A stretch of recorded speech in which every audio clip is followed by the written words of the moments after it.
What's up everybody, Kyle here at Let's Talk Wax, and today I'm going to be going over some of my favorite sleeper prospects from 2022 Bowman Draft. Stay tuned.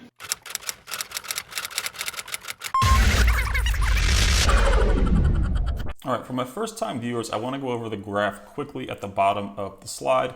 You can see there are numbers in blue and red. The blue numbers indicate bad stats and the red numbers indicate good stats. I've also put some numbers in bold, so you can see a bold red number for Ryan Cermak, which shows he had the highest ISO on this list, and he also had the highest K percentage at 37.5. You can see the comps over here on the right, and I gathered these comps about a week before airing this video, so they may have fluctuated a little bit since then. We're going to start this thing off with Elliott, who was drafted in the second round out of the University of Michigan, where in his junior year he hit .337 with 16 home runs and 19 stolen bases. The Big Ten is a mid-level conference in the NCAA, but he led the 2021 Cape Cod League in batting average and on-base percentage.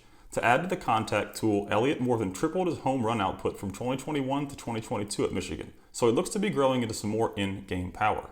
He only played one game in the complex league for the A's, so there isn't much to go on outside of his college numbers. There's a possibility for a hit-speed-power combo here, but he'll have to produce offensively as his future defensive home is a corner outfield spot. Elliott only has a first Chrome prospect card in this release, with autos hopefully dropping in 2023 Bowman. At number 14, we have Gabriel Rincones, who was drafted in the third round out of Florida Atlantic University, where in his junior season he hit .346 with 19 home runs, 17 doubles, pushing his ISO to a whopping .312. He attended St. Petersburg College and transferred to FAU in 2022. His last appearance with a wooden bat was in 2020, where he hit .313 in the Florida Collegiate Summer League. There isn't a ton of athleticism in the tank, but Rincones could have a big enough bat to justify his low defensive ceiling in left field.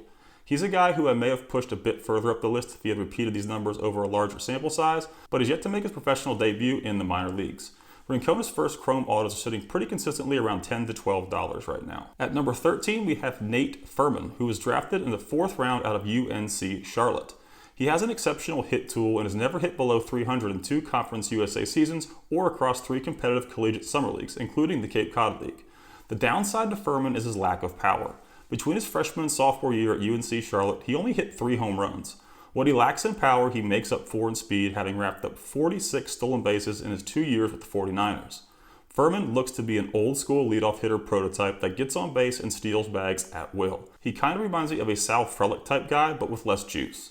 The lack of in-game power doesn't play well in the current state of the hobby, so you can buy Furman first Chrome autos for around $5 right now. At number 12, we have Ryan Cermak, who was drafted in the second round out of Illinois State University. The Missouri Valley Conference isn't exactly a baseball powerhouse, but Cermak was good for a .340 batting average and a .356 ISO in his junior season. He's never played in the competitive collegiate wooden bat league, and his K numbers in his professional debut are a giant red flag. Aside from his contact issues, he's a superior athlete with plus arm strength and a high defensive ceiling in center field. If he can learn to handle the wooden bat and cut down his K rate in 2023, he could be a big sleeper out of this release. Although it's a small sample size, I still can't get over those current K numbers. Cermak comes with a bit of risk as well as some significant upside. His 2022 Bowman Draft first autos have settled right around the $10 mark. At number 11, we have Sterling Thompson, who was a first-round compensation pick out of the University of Florida, where he showed off his hit tool with a .354 batting average, 11 home runs, and 16 doubles in the SEC.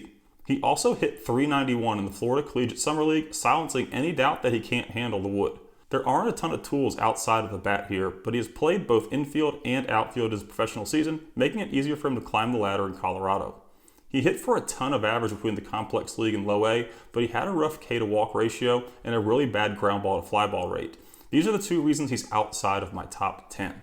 I'd really like to see something besides a high batting average transpire here, unless he plans on putting up DJ LeMahieu type numbers in the show. Sterling Thompson autos are on the higher end of this list, going inside the $15 to $20 range. If you guys enjoy my content, please consider supporting the channel over on Patreon. I'll put a link to it in the video description. Over there you can find Bowman Chrome autograph checklists for all releases from 2019 all the way to the present. I have a top 100 Bowman Chrome autos list and a top 100 Bowman Chrome autos under $50 list, which have both been updated with 2022 draft.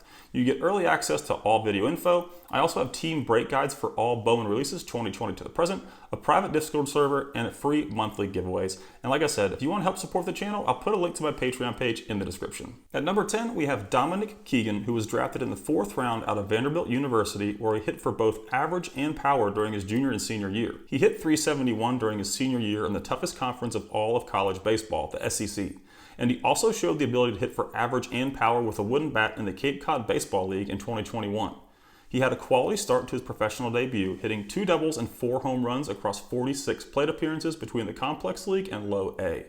Keegan spent all 12 games behind the plate for the Rays in 2022, but has experience at first base if his backstop skills aren't good enough to translate to the major leagues. He's also the only true catching prospect ranked in the Tampa Bay Rays top 30, making his path to the MLB very apparent. Keegan autos are dirt cheap in this release, and I haven't seen many sales eclipse $10. At number 9, we have Kade Doty, who was Toronto's 2nd round compensatory pick in the 2022 draft, hailing from LSU. He hit .289 with a .269 ISO in his junior year with 15 home runs and 19 doubles. Doty doesn't have exciting athleticism, but he's got a lot of defensive upside, having experience in the SEC at third base, second base, and shortstop. He also had success in 2 collegiate summer leagues where he hit .429 and .280 with a wooden bat. He made quite an impression during his professional debut in Low A, where he hit .272 with 6 homers and only 119 plate appearances. Doty's one of many high-floor prospects on this checklist, and with his advanced hit tool and approach, he could rocket through the Toronto Blue Jays system that is very limited in infield talent. His autos are selling right now for around the $10 to $12 mark. At number 8, we have Sal Stewart, who was drafted in the 1st round out of Westminster Christian High School. He's one of the more physically developed high school players on this checklist, standing close to 6'3", 215 pounds. The video I've seen shows me easy raw power to all sides of the field, which is the brightest tool next to his plus arm strength. Aside from his natural raw power, Stewart displayed his hit tool hitting .292 in the Complex League at the age of 18. He's an average athlete at best with a third base ceiling, but he's in an organization that holds some of the top tier infielders in all of minor league baseball. A slide to first base may be in the cards here, but he posted excellent K numbers while hitting for average and a bit of power in his professional debut. When I was drafting up my information and comps for this video last week, Stewart was eliminated based on his price. But I saw 2 sales under $20 for his autos yesterday, and I immediately put him on this list. The number 7 spot goes to Brenner Cox, who is one of the more interesting prospects on this list. He was one of the top high school athletes selected in the 2022 draft, and like Jay Allen from 2021 draft, had offers to play baseball and football at the Division I level. Being a 2-sport athlete, summer football workouts kept him from attending larger scale summer showcases, which may have hurt his draft stock a bit as he fell in the 4th round. He's a big kid standing at 6'3" with excellent speed and enough arm and athleticism to stick in center field. His professional debut, however, showed some areas that need improvement, including a 30+ K percentage and a near 3 ground ball to fly ball rate. Based on the K numbers, he looks to be a bit more raw than many of the baseball-only high school draftees on this checklist. His youth will allow him time to polish up his numbers, but until we get a larger professional sample size, he's one of the more risky players on this list. Brenner Cox's first chrome autos is sitting right around the $15 mark. At number 6, we have Chase Meidroth, who was drafted in the 4th round out of the University of San Diego. In his junior year, he hit .329 with a .215 ISO while walking more than he struck out. He had a solid summer in the Cape Cod League, hitting .286 with a sub-1 K to walk ratio across 84 plate appearances. He transitioned his success in the Cape quickly into his professional debut, where he hit for average and power with incredible K numbers. Meidroth didn't get that much playing time in college until his junior year, making his sample size rather small compared to other college bats, but his performance has been steady. The biggest downside here is the abundance of infield talent in the Red Sox organization, and abundance may be a bit of an understatement. He's buried underneath prospects like Marcelo Meyer, Nick York, Matthew Lugo, and 2022 first and second rounders Mikey Romero and Cutter Coffey. Meidroth will have to make quite a bit of noise in 2023 to garner a higher ceiling than any of the players ranked above him. The long term looks bleak here, but for $10, a small window of success in the minor leagues isn't totally out of the cards. We're going to jump into our top 5 with Ignacio, aka Nacho Alvarez, who is another unique prospect on this list, as he was drafted out of Riverside Community College at age 19.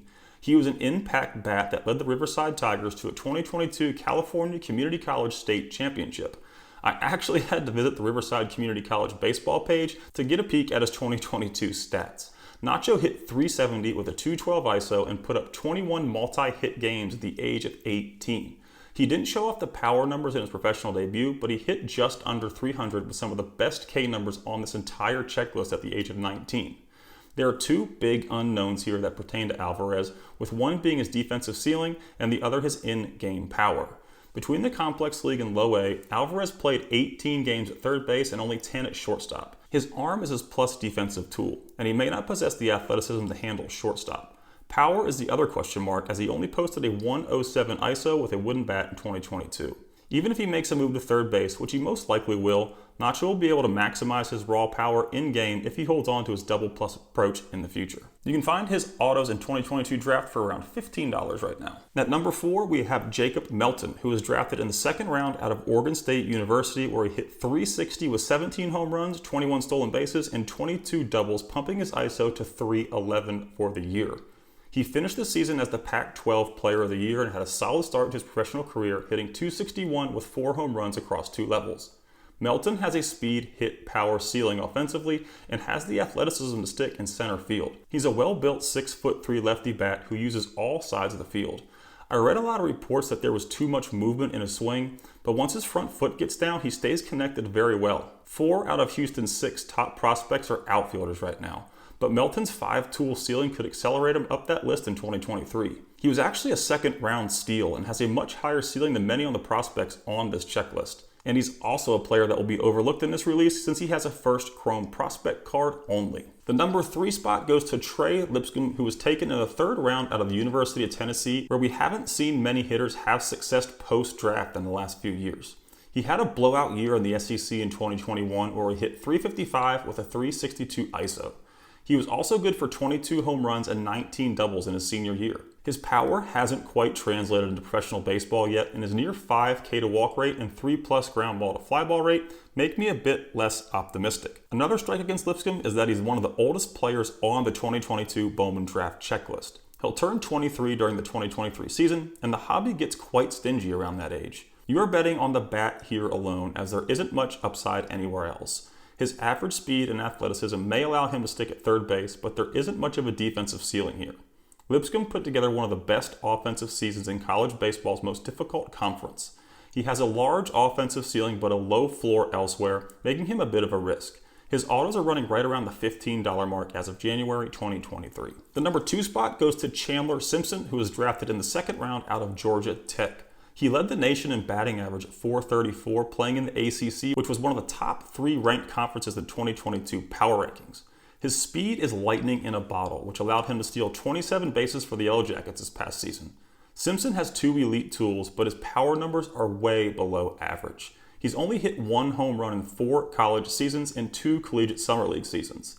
His defensive ceiling on the infield is low, but he's getting some reps in the outfield with the Rays where his ceiling is much higher. I think Simpson could be a leadoff hitter who plays excellent defense in center field with the ability to put a lot of pressure on pitchers and catchers on the bases.